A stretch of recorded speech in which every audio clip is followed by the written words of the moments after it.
parang sabi ko, gusto kong ulit-ulitin to. Magagawa ko lang ng parang maliit yung mundo kapag marami kang pera.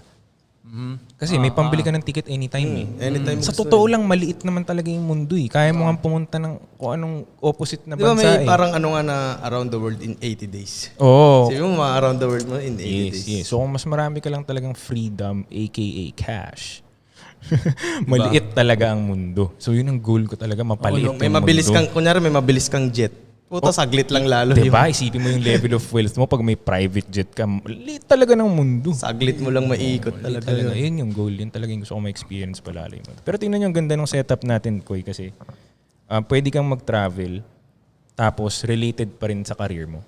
Oh. Related pa rin sa... Kasi usually, ang mangyayari, regular setup, you travel, finish all your money, go back Back to work. home and work. Back to work, oh. Di ba? So sad. Sa atin, So sad talaga. Medyo sad yung